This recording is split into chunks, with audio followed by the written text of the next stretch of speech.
They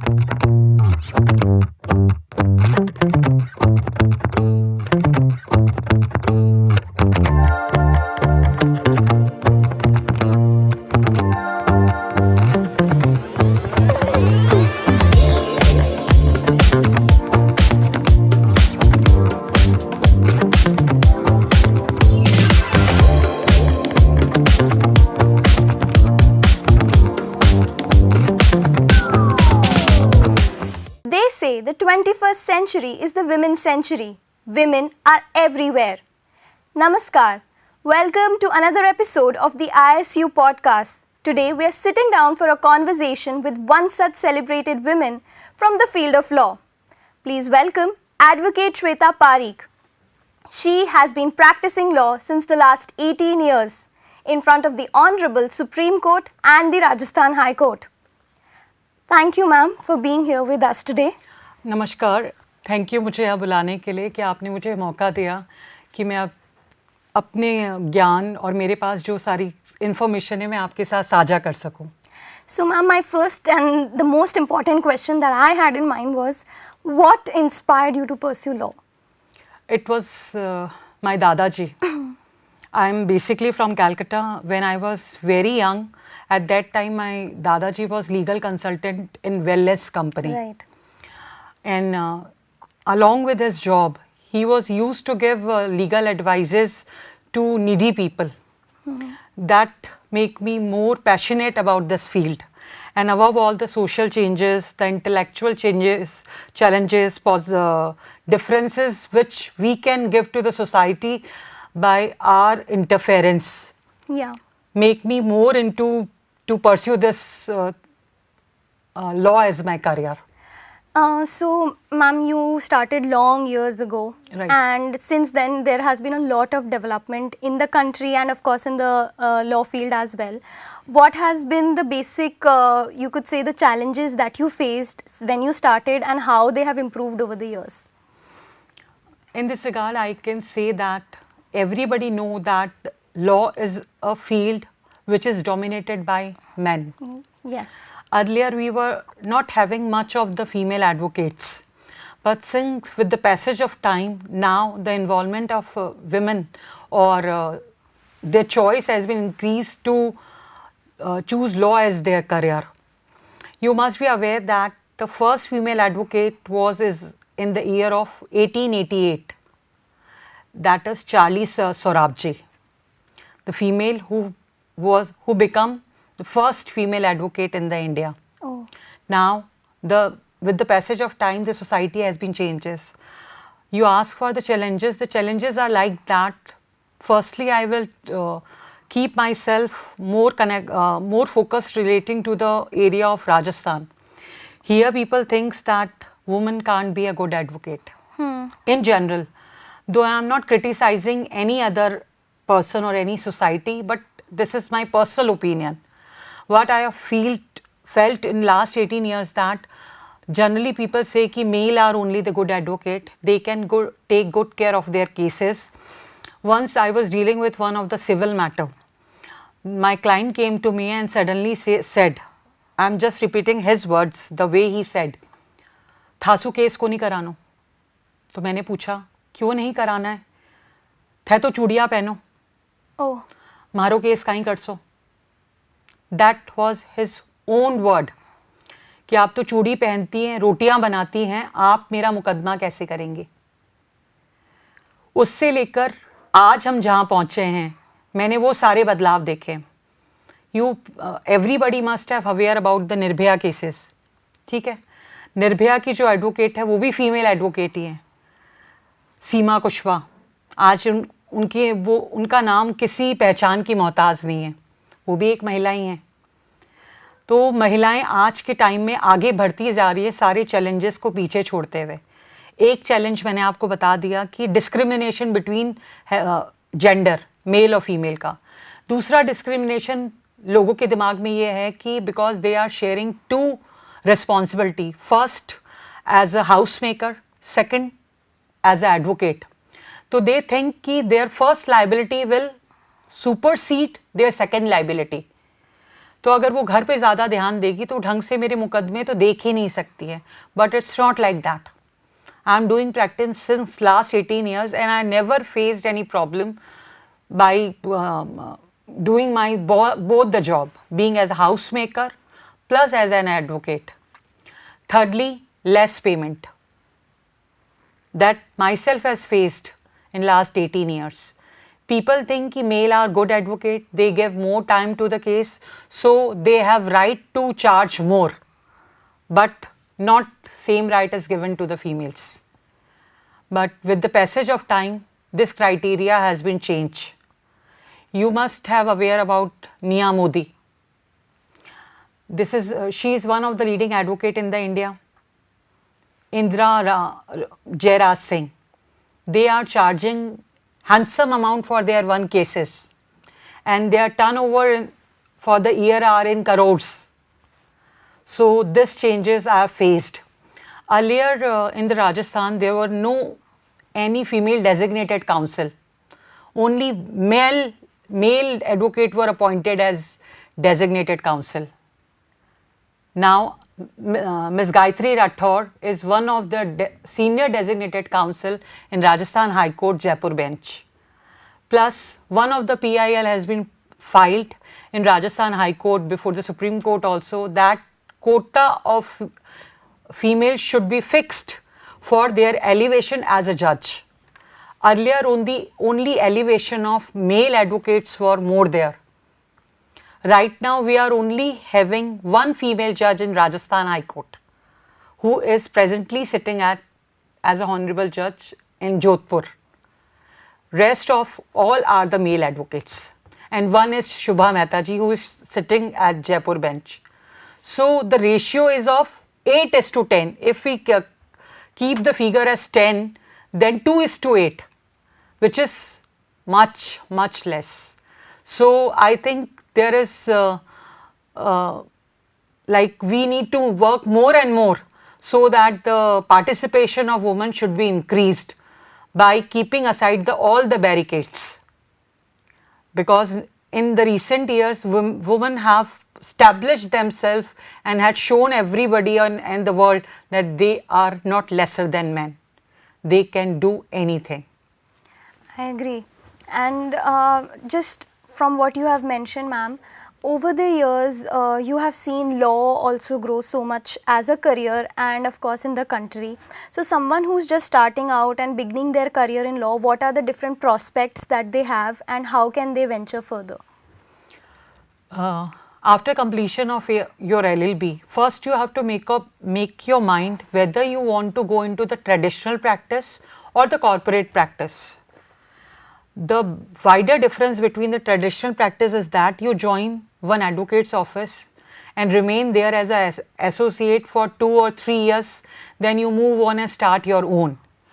And in corporate practice is like that, you join some law firm, right? And there you work as their associate, but you hardly get the chance to present before the court. You work more behind the curtain. So first you have to make up your mind whether you want to join some law firm or you want to do traditional practice. But as per my experience, I said that my opinion is that traditional practice is much better than doing a law firm practice, because law firm practice is a practice of hard work of number of people. You hardly get the chance to be in the limelight. Okay. Everybody in the law firm can't get the chance to be in a limelight. Few or 2 or 3 will get a chance who are having their stake in the law firm, right? And in the law firms, the briefs are more bulky, means they involve much rupees or much challenges rather than other cases. So if you are new to law firm, then your senior will be asked to just become the researcher only, and you won't get the chance to go through the brief and argue before the court. But in the traditional practice, if you join anybody's chamber and remain there as an associate, then you will get chance to contact with the client dealing, then how to calculate limitation you get the chance to have a contact with the clerk, because clerk in a office is the key to everything. He will make you learn so many things, so many key factor of this profession, which will in sense make you a good advocate, because he is the one who start from the scratch, and then after preparing everything he gives you the cake, and your hard work is the cherry on the top. So you can't skip your clerk, right?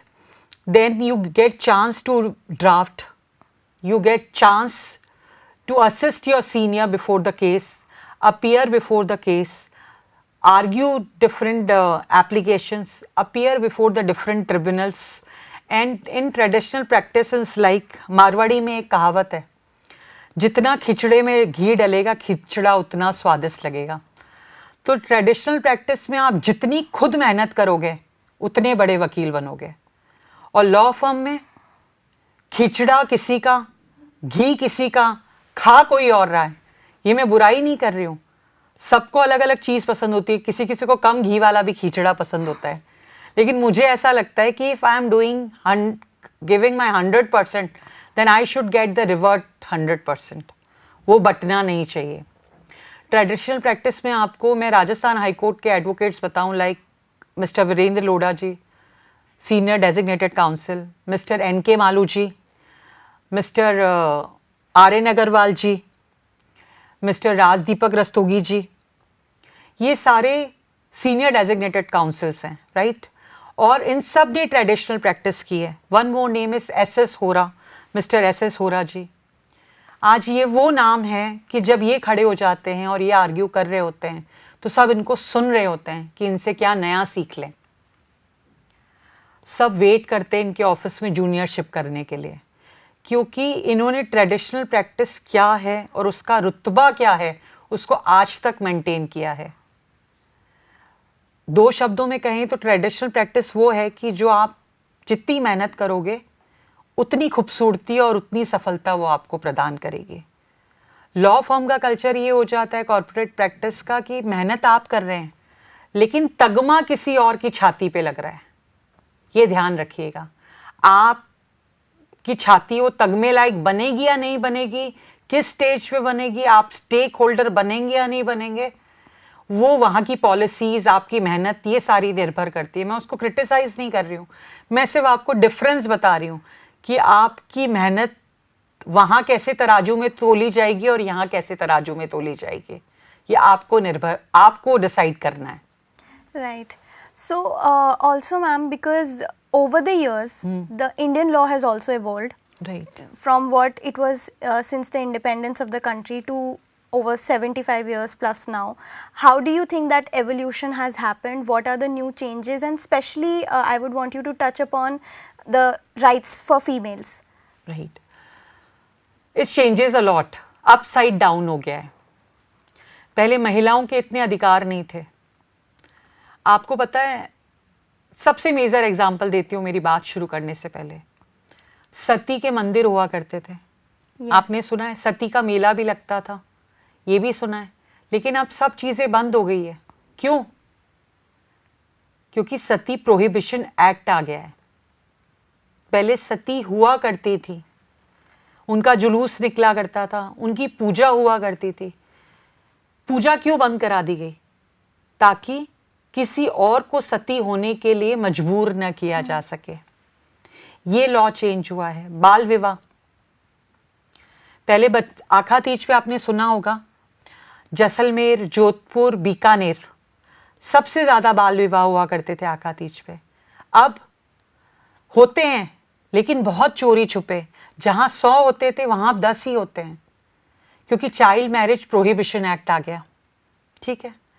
एक और मजेदार act है, विच prohibition act, चुड़ैल को रोकने का act. नहीं सुना होगा ना आपने.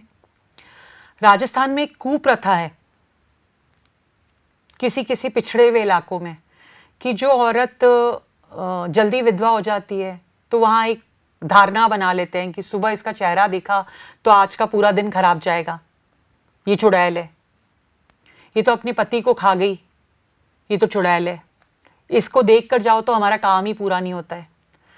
तो वहाँ के समाज के जो लोग हैं वो आपस में डिसाइड कर कर उनको बहुत हैरेसमेंट देते थे, उनको पेड़ से बांध के मारना, गांव निकाला दे देना, उनको खाना नहीं देना, उनको हेल्प नहीं करना, पूरा न्यूट करके घुमाना।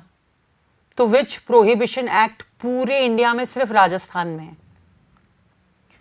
ये चेंजेस मैंने देखे। फिर आया जो वर्क प्लेस से रिलेटेड एक्ट है, sexual harassment of women at work place prevention and redressal act 2013।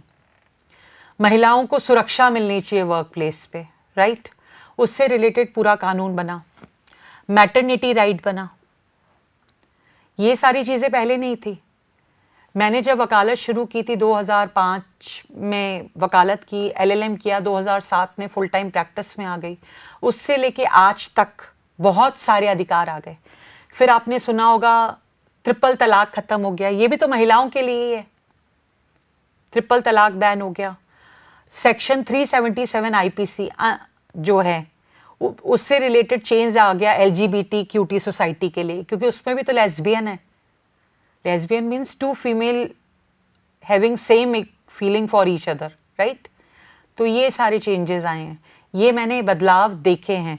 और बहुत पुरानी बात करें तो पहले तो महिलाओं को अधिकार ही नहीं होता था, संपत्ति का अधिकार नहीं था।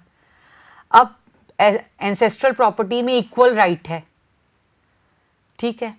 हम प्रॉपर्टी खरीद सकते हैं, अपने नाम पे कर सकते हैं, बेच सकते हैं, किसी से पूछने की ज़रूरत नहीं है। और आपको पता है हिंदू एडॉप्शन एक्ट जो है वो वुमन को सबसे ज़्यादा पावरफुल बनाता है। When any male want to take adoption then he should have permission of his wife. इसके पीछे कारण क्या है? क्योंकि माँ का दायित्व उसको ही निभाना है। She will remain with that child for much time than that male. तो सारी जिम्मेदारी उसकी होगी। उसका मेंटली और इमोशनली प्रिपेयर होना ज़रूरी है किसी बच्चे को अपनाने के लिए। तो ये ताकत है हमारे कानून की। तो ये इस तरीके से मैंने बदलते हुए देखा है। जब मैं 2007 में प्रैक्टिस में आई थी तो राजस्थान हाई कोर्ट के गलियारे में जब मैं मुड़ के यूँ देखती थी तब ऐसे लगता था 100 लोगों में सिर्फ 2 ही फीमेल एडवोकेट्स खड़ी हैं। आज एटलीस्ट मुझे 20-25 तो दिखती हैं और मुझे विश्वास है कि आने वाले सालों में ये और भी बढ़ेंगी। Also, as you mentioned all these acts, ma'am, because the females of my age who are now going to venture into corporate world or take on different types of professions and get into careers, what are the laws that we should be aware about, especially the workplace laws that protects us and are made for us? Because obviously this knowledge is very limited in the generation, and because you come from this field, I guess this is something that we should definitely touch upon. First of all, the every right which enshrined is enshrined from the Constitution of India. कहते हैं ना, हर चीज़ के कोई माता पिता होते हैं, जनक होता है। तो जितने भी कानून बनते हैं उसका जनक हमारा संविधान है। हमारे संविधान के आर्टिकल 21, 14, 19 हम इसकी बात करें तो ये हमें पहले अधिकार देते हैं, फिर कानून बनते हैं।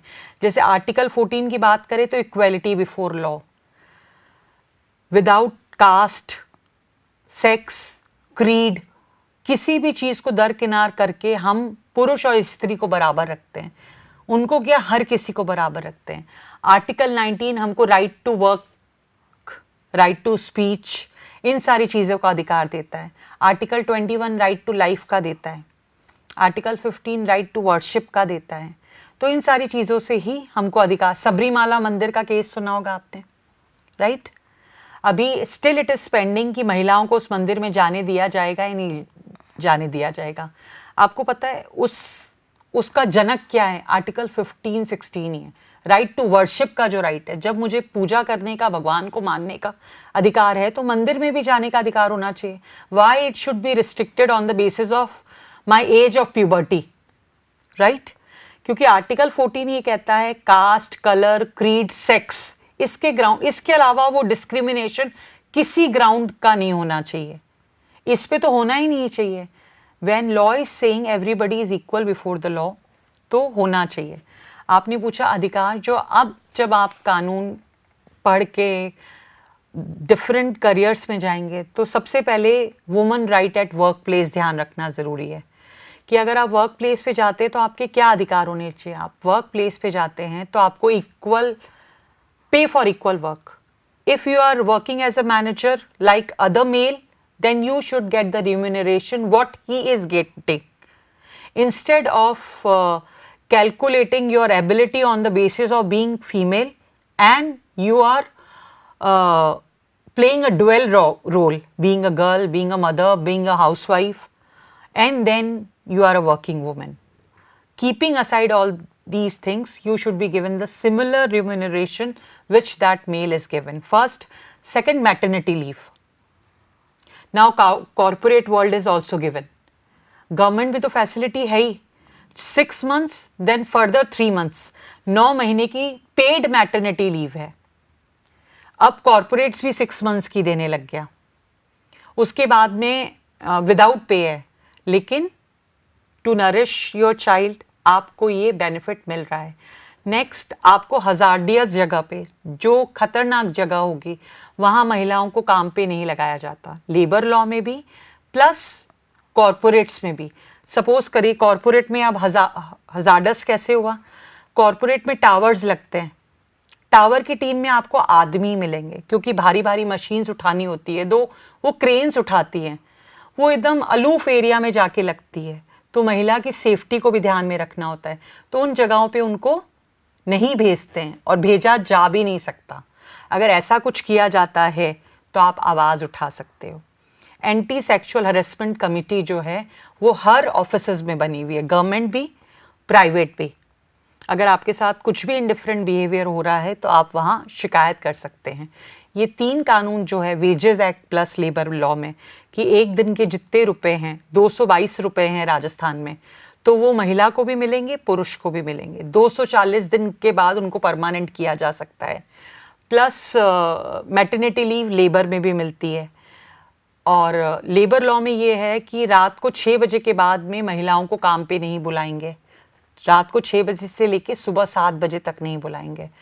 कॉरपोरेट में है क्योंकि आप फिर उन सुरक्षा पैनल्स का ध्यान रखोगे कि प्रॉपर लाइटिंग होनी चाहिए, कैमरा सर्वेलेंस होना चाहिए, सुपरवाइजर होना चाहिए, प्रॉपर नंबर ऑफ मेल और फीमेल होना चाहिए, सिटिंग स्पेस प्रॉपर होना चाहिए। कॉल सेंटर्स जितने हैं वो रात को ही चल रहे हैं, उसमें फीमेल्स भी काम कर रही हैं, तो क्राइटेरिया है वहाँ पे।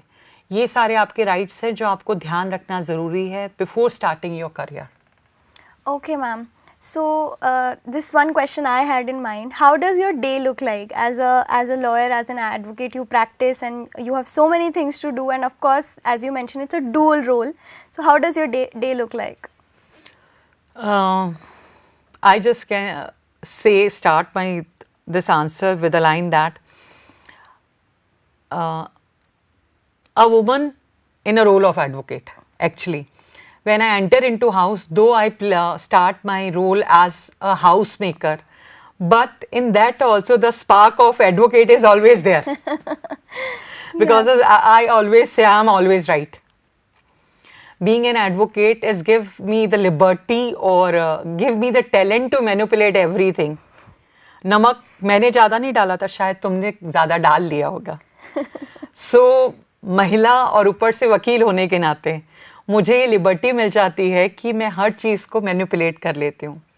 सुबह उठना, बीइंग अ हाउस मेकर, मेरा काम कंप्लीट करना, फिर मुझे जल्दी रहती है कि फटाफट तैयार होके कोर्ट पहुँच जाना, बिकॉज वो मेरी असलियत है, वो मेरा पैशन है।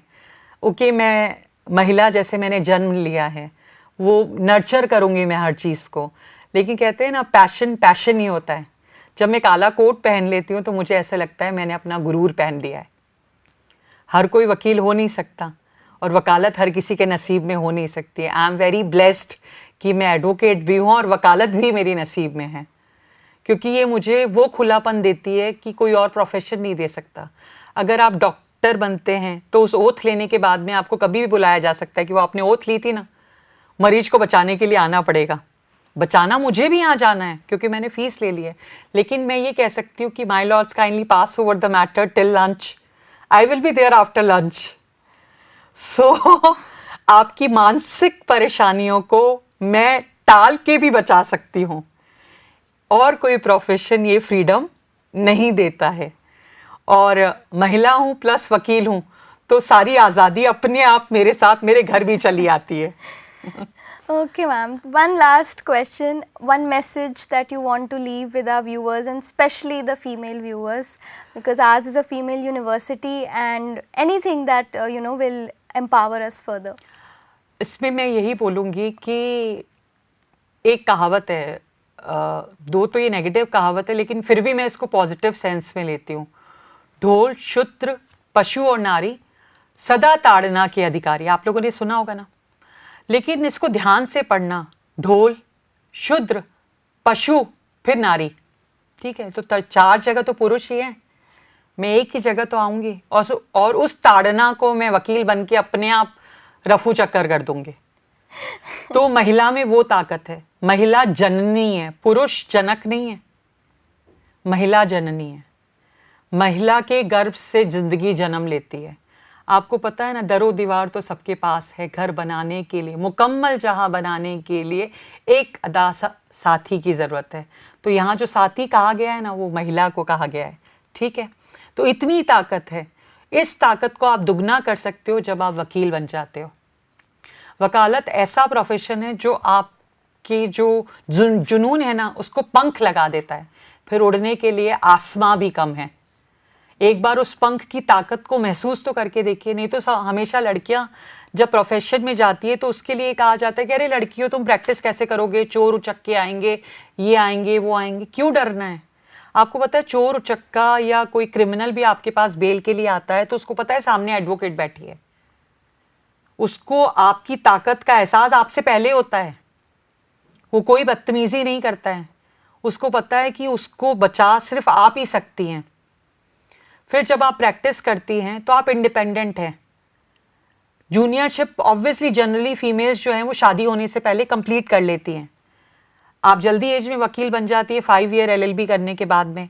उसके बाद जब आप वकालत करती हैं, जूनियरशिप के बाद में आप इंडिपेंडेंट होती हैं, तो आपको अपने परिवार को नर्चर करने के लिए किसी पे भी डिपेंडेंट रहने की ज़रूरत नहीं है, क्योंकि you will be master of your own. आपको किसी को सिक लीव, फलाना लीव, कोई भी लीव देने की एप्लीकेशन ज़रूरत नहीं है। You can take decision, you can manage everything. If you have some work at your place or with your kid, parents teacher meeting in the morning, then you can get your matter pass over after lunch. Operation तो सुबह 9 बजे ही होना है, वो पास over होके lunch के बाद तो नहीं जाएगा ना। मैं डॉक्टर बनने से किसी को मना नहीं कर रही हूँ, I am just praising my career, किसी की बुराई नहीं कर रही हूँ। ठीक है ना। और ये गुरूर आपको कैसे आता है, मैं एक छोटा सा मैसेज और दूंगी। एक अच्छा वकील बनने के लिए क्या चीज होना चाहिए? Concept, dress and address, right? Concept of law should always be clear. अब आपके पास केस आया नारकोटिक्स का, नारकोटिक्स के केस में आप मतलब नारकोटिक्स हो गया ड्रग से रिलेटेड केस, अब आप उसमें टेररिज्म का लॉ घुसाने लग जाओगे तो रिलीफ कहां से मिलेगा? अच्छा वकील बनना है, then concept should always be clear. जब आपके पास आपका क्लाइंट आए तो आपके पास इतना ज्ञान होना चाहिए कि उसके सभी प्रश्नों का आप सही सही उत्तर दे सकें। एड्रेस, एड्रेस से भी 2 चीज बाहर निकलती है। Address means how you are addressing your colleagues, your clerk, your office person and the honourable court, and where do you live. Both the things are matter. अगर आप कोर्ट को सही तरीके से एड्रेस नहीं करेंगे, लॉ ढंग से नहीं बताएंगे, तमीज से बात नहीं करेंगे, तो कोर्ट आपको नहीं सुनेगी। अपने कलीग से आप गाली देकर या अभद्र भाषा में बात करेंगे तो कलीग आपकी इज्जत नहीं करेंगे। मुंशी, क्लर्क, आप उनसे ढंग से बात नहीं करेंगे तो उनको लगेगा अरे ये तो पढ़ा लिखा गंवार है, इससे अच्छा तो मैं ही हूं। वकील है, मैं एक मुंशी हूं, इसको तो पता ही नहीं कि कैसे बात करते हैं। Second, your home address. क्यों कहते हैं ढंग की जगह, ढंग की कॉलोनी में रहना है? कहने को तो मजाक में कहा हुआ जुल्मा एग्जाम्पल है, लेकिन ये सच है। अरे वकील साहब का तो क्या है, सुरूर वाली गली में रहते हैं, मतलब जहाँ पे शराब की दुकानें ज़्यादा हैं, वकील साहब भी सुरूर से आएंगे। तो एटलीस्ट ये मेरा मानना है, आपका एड्रेस ऐसा हो कि आपका क्लाइंट सही जगह पे आपके पास पहुंच सके और उसको पहुंचने में दिक्कत नहीं हो। चलिए आप ऐसे किसी तंग गली में रहते हैं, तो आप ऐसा मैनेजमेंट करिए कि वो आपसे कोर्ट आवर्स में कोर्ट ऑफिस में मिले, या आप कहीं बाहर ऑफिस करें। नाउ ड्रेस, जैसा कि मैंने कहा कि मैं जब कोट पहनती हूँ तो मुझे ऐसा लगता है कि मेरा गुरूर है, राइट? तो गुरूर ऐसा नहीं होना चाहिए कि गुरूर कहीं से ढीला है, वकील साहब का गुरूर तो वहां से ढीला हो गया, ऐसा नहीं होना चाहिए ना। वकील साहब का गुरूर तो फेड हो गया, no, your proper dress should be there. अगर आप सूट पहनते हैं, लड़की हैं, सलवार सूट पहनते हैं, तो वाइट, ब्लैक और any official colour kurta should be there. Proper shoes, socks, plus हम जो बैंड बांधते हैं, हम कोट पहनते हैं, हम जो गाउन पहनते हैं, वो प्रॉपर धुला होना चाहिए, प्रॉपर आयरन होना चाहिए। नहीं तो पता है, जब पहली नज़र में कोई देखेगा, कहते हैं ना first impression is the last impression. अरे वकील साहब की शर्ट तो देख लो, पान के दाग लगे हुए हैं। ये हमारे सर पे जो इतना भूत चढ़ा हुआ है, जो दाग है, वो उसको कैसे मिटाएंगे? खुद की शर्ट का दाग तो उनसे मिट नहीं रहा है।